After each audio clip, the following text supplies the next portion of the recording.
Yeah, I think the plan with AJ, it's more precautionary than it is anything, but we want to get him September 1st, so we're going to take our time because we have it. So looking at next week then? Yeah, I think Pat Jurgen's going to take it day by day, and when he feels like AJ's good to go. Now, he did run around a little bit today, but I think he's going to take it slow and then get him out there when he's ready. Overall, where's the offense in your mind with 2 weeks to go before kickoff? I think the staff right now is optimistically happy with our progress. We like where we are. We're seeing that second year veteran experience play its part in practice, and right now it's going to be more about getting done what we got to get done from now until game day. Some of the people have been pretty effusive with praise for the running backs. What have you seen so far from some of the new guys? Well, I think that was the position, much like last year, that there was a big question mark because of the new cast that we have. But Swanee is back and doing well. Scotty Phillips was a huge bright spot in the spring, and that has continued in August. And then we've got some new faces. Tywin Knight and Armani Linton have done a great job in the backfield. So we are excited about that room because there's some depth and a lot of competition.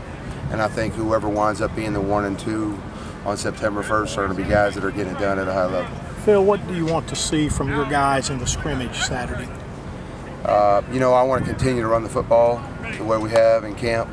I'd like to see fewer missed assignments, fewer MAs, and I just like to see us continue to improve on the tempo that we have offensively. Back to the running backs, is there a scenario where you might be playing by committee for a while, or you're going to try to get down to 2 and kind of go with them for a while?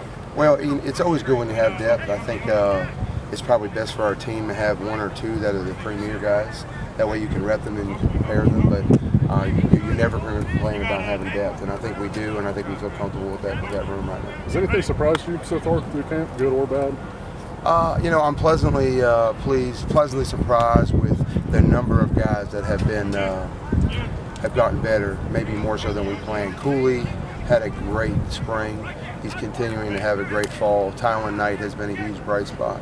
We brought up Royce Newman and Ben Brown have had really good camps. So these are all names that didn't play a huge part of what we did last year. Some of them weren't even here. And I think they're going to be contributors to what we do this year. So that's always positive. Coach, how did, in Brown's absence and Lodge's absence, how have Braylon Sanders and Floyd Allen done? Well, that's just it. In their absence, you've had a lot of reps for Elijah Moore, who's done some really nice athletic things.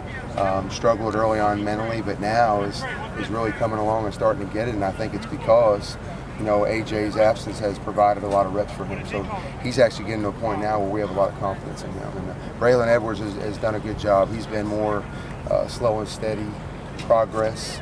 He came here knowing what he was doing, and he's probably 12 practices better right now than when we started. We were talking to Matt Corral yesterday about his relationship with Jordan, how he's helped him. How have you seen their relationship develop, and how is that translated on the field? Well, we talk about Jordan's poise all the time, and that's a huge asset for him on the field when the bullets are flying. But he's incredibly mature, and he's very, very humble, and he has no issue coaching, mentoring, teaching, Matt Corral. And so I think he's kind of taken him under his wing a little bit, kind of a big brother type situation. And we have a really good room because even our other 2 younger guys, those 4 right now are GA. It's just a good team in the quarterback room right now, and I feel good about those guys. How do you plan to sort of balance Jordan's running skills with keeping Jordan healthy? Well, the initial thought always in this offense is the quarterback. We want him to be a distributor of the football. We do have some skill talent. We've got talent in the backfield. I think we've got some depth at tight end.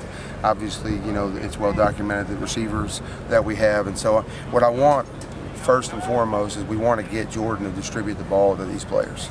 We want to force the defense to have to defend all of them. And then when the time comes and they are able to cover everybody, Jordan can utilize his feet.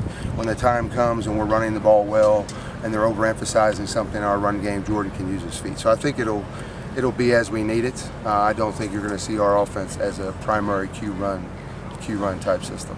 Matt mentioned last week that he felt like he could run everything if he needed to. If something were to happen to Jordan, how confident are you in what he could run? Oh, I agree with that. I think if you threw up any play on the playlist, he could diagram it for you. I think he could teach it. I think he knows what he needs to do. The difference is we just have to get him to be able to transition the knowledge he has to actual execution on the field. And maybe I'd say, and I'm just throwing a number out there, but I'd say probably 60% of our playlist he's executing well on the field. That other 40%, if that's what it is, that's what we're working on, trying to close the gap so that he does have the same size playlist as Jordan Thomas. Have you given any thought to how you want to use the new redshirt rule, the 4 games that Matt could play in? I mean, ideally, would you redshirt him but take advantage of that?